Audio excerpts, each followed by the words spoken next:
everyone, and welcome to the Mind Massage of the 23rd of July, 2021.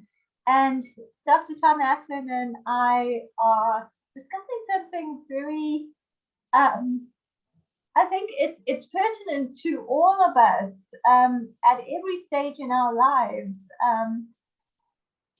Tom, why don't you start with your thoughts first? Well, good morning from Frederick, Maryland, and good afternoon to Newcastle, South Africa, and everywhere in between, going in both directions. And I think that might actually be a good context to start off with some of the things we're going to talk about today. It's full moon in Aquarius at about 10:30 p.m. On the 23rd, wherever you are, wherever the 23rd is for you. And it's known as the buck moon, and we were talking very briefly about the balance between male and female energies. We all have an inner female. We all have an inner guidance system.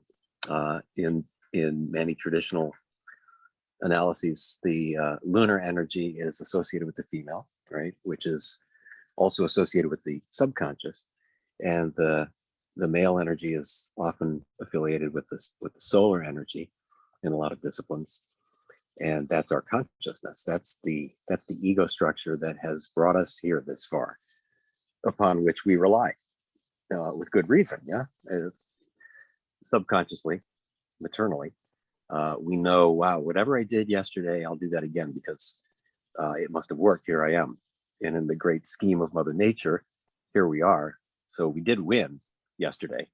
We still made it, and we're still in the game. And so how do we invigorate ourselves to be stronger players in the game? Yeah. And then that starts with the unlabeling, what we were discussing earlier about how do we unlabel what was right or wrong for us, and who taught us these things? How do we unburden ourselves of labels? So a lot of times we know certain things because when we were children, we were taught these things, and we've just been so it's just been so set in stone for us that we haven't actually taken a moment to say, but why, or why not, or why can't we accept ourselves for just who we are?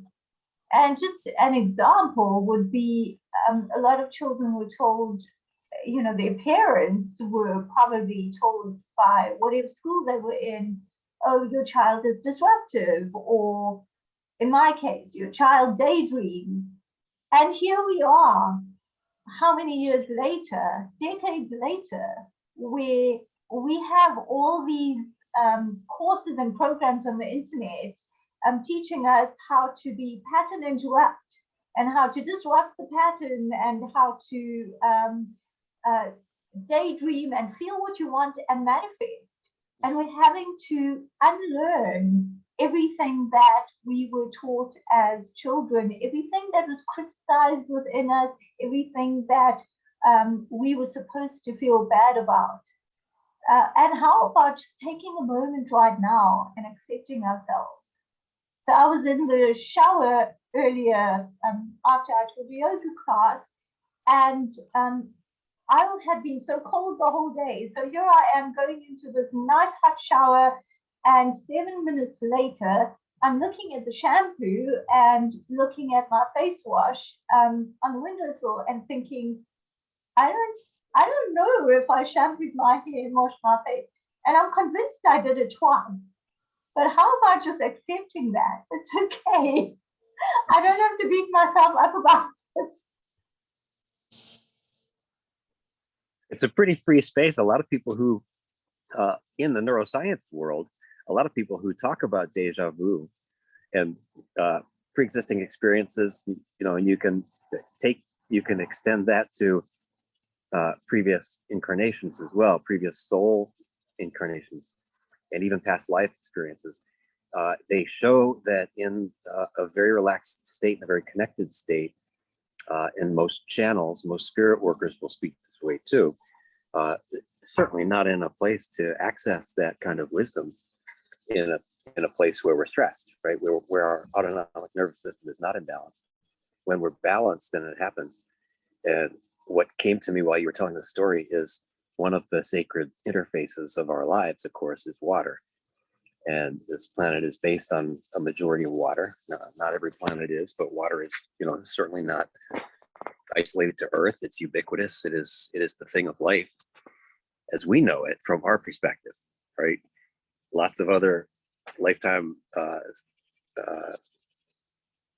I don't know how far down that rabbit hole to go, but other perspectives, of course, and other life forms are based on other constructs. Just like personalities are based on different constructs from different families. And what if there were parallel, and there are, life forms and life structures that come from the idea that maybe carbon is the thing of life, right? Or maybe something that we don't even know. Maybe graphene is the thing of life. Not to put uninflammatory into the situation, but here water is the thing of life. So there you were in the shower, and there you were in space of maybe possibly being in between, or maybe having access to the leading edge of what you think you know, right?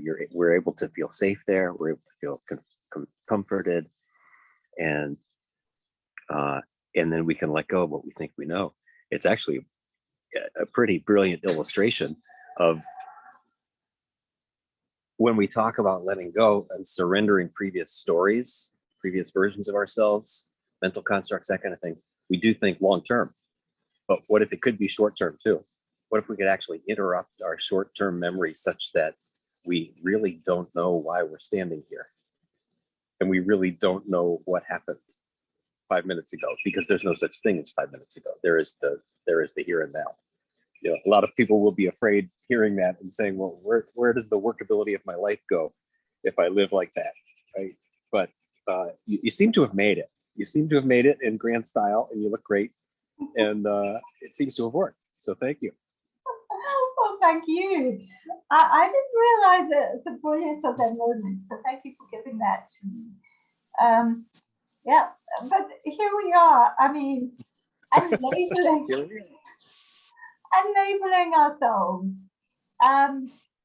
And we so give ourselves labels. Like last week, we were talking about what if we had to ask someone else the question and give them the space so that it's not, we don't simply end up with an answer that's yes or no. How about asking the question like, what help do you need, instead of do you need help?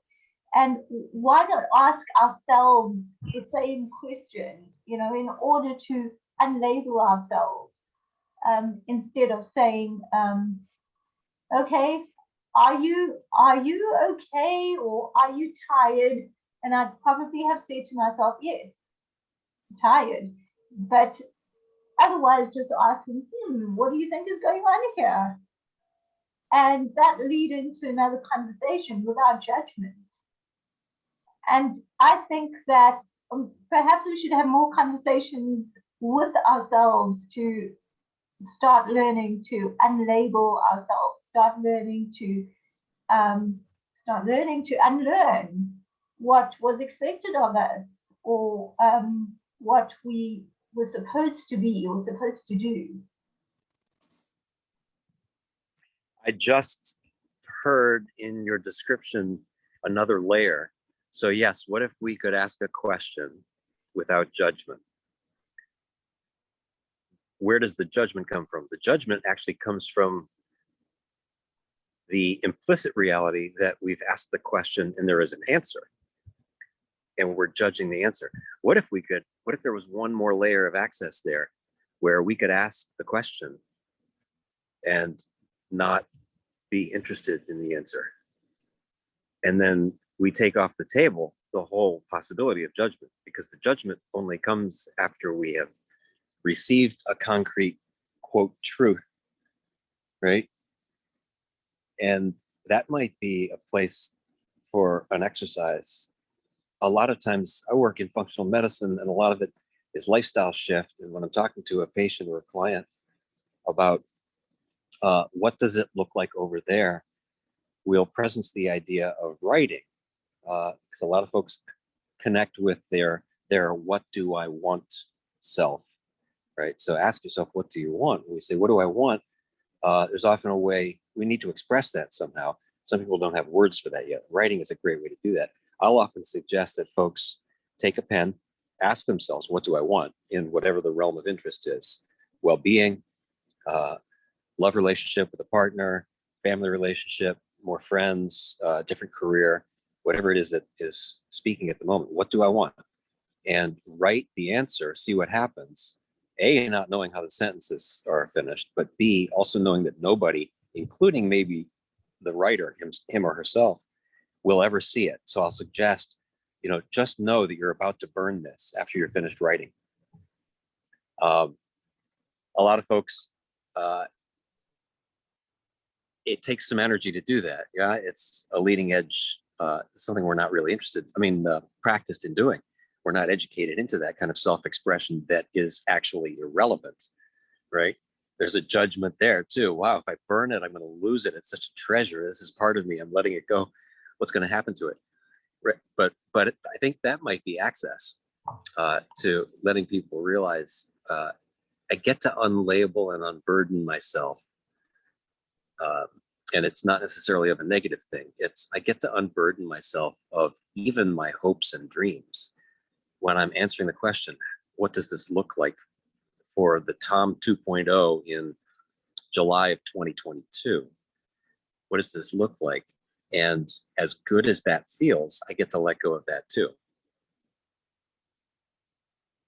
So it works both ways. We can let go of all of the good and bad. They all fall inside the ego construct, of course. That's the male energy, right? That's inside the known. And then what you're suggesting, I think, is you don't even have to be afraid of the answer, because the answer is a pointer almost always. It's not the pointer at the thing, it's the pointer at the step, right? It's a pointer at the next part of the journey itself, which will be finished with a surprise ending. Oh, that's a whole different dimension. And the first thing that came to mind was when you said you tell clients to write it down and then they can burn it. And maybe we could, this whole discussion is like, with the context of burn this, why can't we just entertain every single thing, whatever we think, with knowing that we're unburdened, that we're not bound by it, and it doesn't define us, just by the words burn this. And when we're asking, well, we often ask the question, well, who am I to do this, that, and the other? And those are in moments of low self-worth, where we're in the ego, and we're thinking that we don't have the right, or we don't have the self-worth. We're not up there. We're not at the point where we can say, this is what I feel, this is what I think. We don't feel that we've earned that right, and somehow we feel we have to earn that right. So who am I to do this, that, and the other? Why can't we flip that around and say, well, who am I to criticize myself? Who am I to say that this is wrong, or to label myself, or to have judgment? And then we can distance ourselves and say, well, that's ego, that judgment is ego, that labeling is ego. And then we can come to the saying we were discussing about, you can perhaps tell everyone about that, but I think that's brilliant.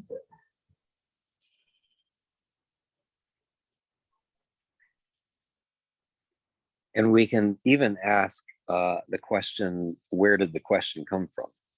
That's another place to put some space in between the gravity of the investigation.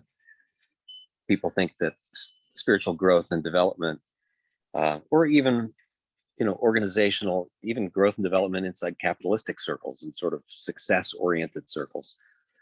That's one way to talk about logistic success. But even more broadly, spiritual growth and development circles of all kinds talk about that surrender of the self and the surrender of the previous construct. And so we can step away a little bit, and when the question shows up, instead of diving into the angst of the question, which is one kind of courage, right? Very worldly, practiced, male energy, ego sustaining courage, and it's valuable, but it's only one kind. If we can step away from the question itself and said, where did I get that question, right? What influence in my life brought that question? And sometimes it looks like a person outside us. We can even, if we're very, very hungry, very curious, we can even say, okay, it's probably not a person outside. Where in me, in my own journey, did I even get the idea that I want to judge myself for failing because of such and such? I didn't check yesterday's boxes. I didn't do my yoga work this morning. I didn't properly take my supplements. I didn't. Where does that stuff even come from without diving into the details? Yeah. And can we accept this version of us? Can I accept this version of me? And why can't I accept this version of me? Can I just allow myself to be this version of me? I had a day on Tuesday where, and I was telling you that I missed appointments, and I felt like such a flake because I don't do that. But I was just so relieved at the situation in our country being resolved, and just suddenly feeling a sense of just tiredness and relief, and reorienting myself and wanting to come back to center. And in doing that, it was like I missed the beat of the usual Tuesday. So it was just missing these appointments and having to actually say that I am so sorry, but this is what happened, and this is the way that I feel, and be totally vulnerable, because there was really no excuse that I could think of outside of that was even true. And it was just a question of, okay, can I just be that? Can I allow myself to accept this version of me? And why should I be different? Why would I criticize myself for doing that? It's okay. Because I've never felt this before. I've never had this happen before. So how would I know it's the right or wrong thing? I think it's a hugely courageous act, and it's a gift for you to be able to say it that way. And I think it might be one thing that we can give people too, is we all make mistakes, and we all have off days, and we all have times where we don't necessarily feel like the real us, right? It doesn't mean we're not the real us. It means our ego structure has gotten a little bit of a shake-up call. And so we all have off days. And you, of course, are a very sought after leader, teacher, right? People look to you for spiritual momentum, and they look to you for wisdom, and they look to you for social justice and empowerment, right? And so people are looking to you for, how do I find my new voice? And so you come with a certain kind of got it all togetherness, right? And that, of course, is every single one of us. Every single one of us has a certain kind of all togetherness that we're trying to protect, and we don't want anybody to know that we're a flake and like that. And especially accomplished people like you are, when you can speak like that very vulnerably, and let people see, here's my own sense of questioning, and I'm holding on to the rope bridge, pretty carefully today, sort of thing. That's a really great gift. So I want to honor you for that. Thank you.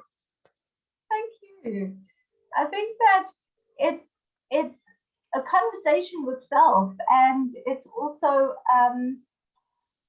not having a judgment, the judgment that I had on self was a feeling of an empowerment. You know, in that moment, like you should be able to rise above and to be there.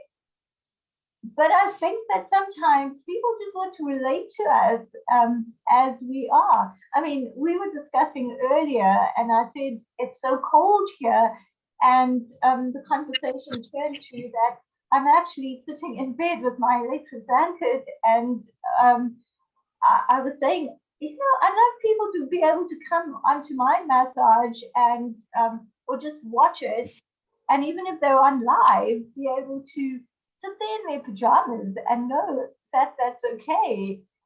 What if we had to do the mind massage show from our beds and say, you know, that's okay? And we tend to judge ourselves for saying, well, that doesn't feel empowered. That doesn't feel like a leader. That doesn't feel like someone who's asking the spiritual questions. And at the same time, saying to oneself, well, who am I to criticize that? I've said that before. Well, why should I be cold when I'm talking to someone? And we all have these social constructs that we think, well, this is unprofessional. I can never do this. Maybe it's the energy that we come from that makes it professional or unprofessional. Just being able to say, you know, today I'm really cold. I am sitting in my bed. It's the warmest place. And what if we could all do that? What if we could have a conversation with self where we let go of judgment? Like, here's the real me, the deepest truth, that part of me, the higher self, having a conversation with ego self and saying, you know what, this is okay. And that's part of what we were talking about earlier. I was inspired, and God bless you from being warm and comfortable. That's key. First, fill our cup, right? And then we have something to offer.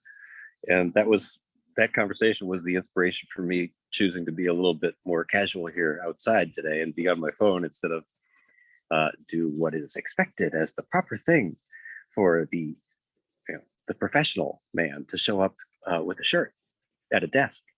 And we don't need to do that. And I know, none of us, Hasina and I especially, are not, fond of entry criteria or any kind of requirements, filters. But maybe we could bend the rules a little bit and then have a special session where people can only attend if they're in their pajamas in bed. I love it. But there's a certain closeness and a shared vulnerability in that makes us all bond, because we can all relate to each other. It's the same kind of thing as I learned many years ago. Or someone taught me that when we in a business situation, let's have a bring and share. And I remember just standing there and observing in my 20s, my early 20s, and seeing that, wow, people really bond and loosen up when they're sharing food, when they're just eating together, which in a lot of ancient cultures, in a lot of tribal cultures, things that are not like rushed Western culture where we're always trying to get somewhere and hurry up and do things and be professional. But in a lot of different cultures, people gather around the table to share food. And maybe the reason is that shared vulnerability, that just being able to relate to each other as our deepest truth. Just like coming in our pajamas, maybe that's another way of doing it.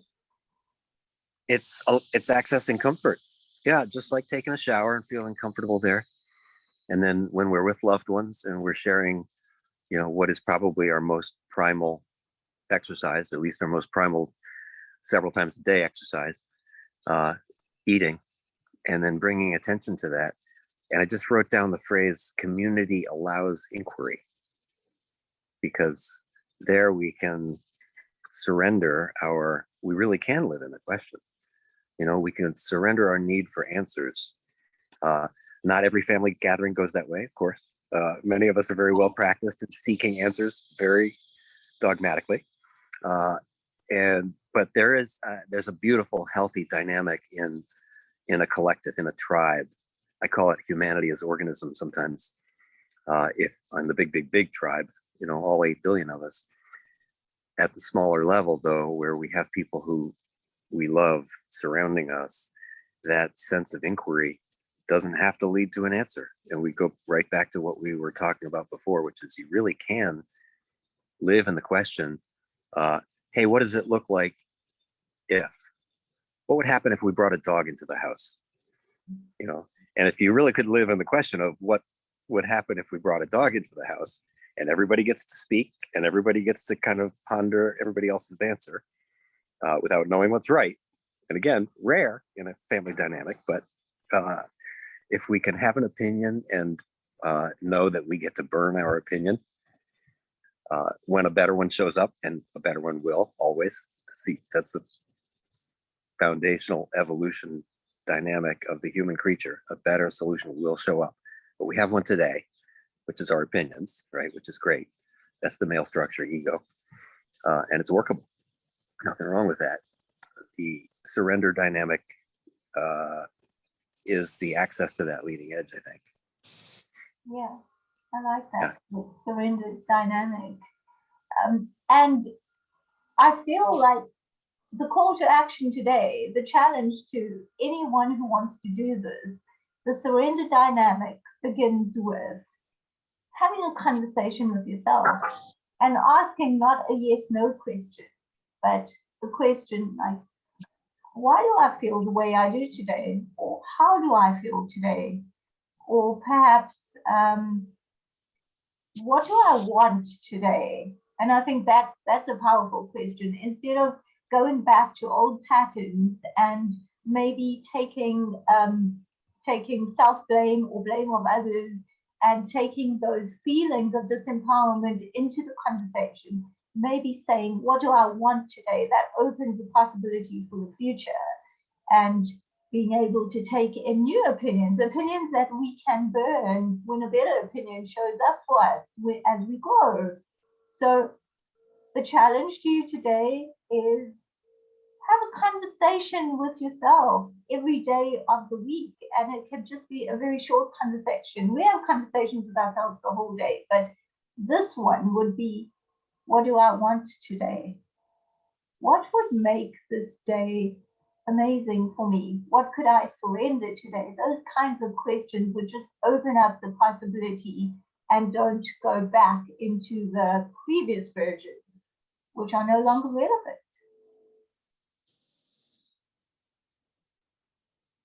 I love that. You and your sister Shamima yesterday led a beautiful session, and there were the questions that you asked in guiding people were followed. Some of them were followed with a what do I not yet know? And I forget the exact phrasing, but it's part B, which is part B of what you just said, might be after we say, what do I want today? It could be, what do I not yet know that I want today? It's another layer of it too. Yeah, just being open to understanding and feeling and burning things, burning opinions. Amen to burning things. Wishing everybody a happy pyromaniacally full moon experience this evening. Here's to that. Bye, everyone.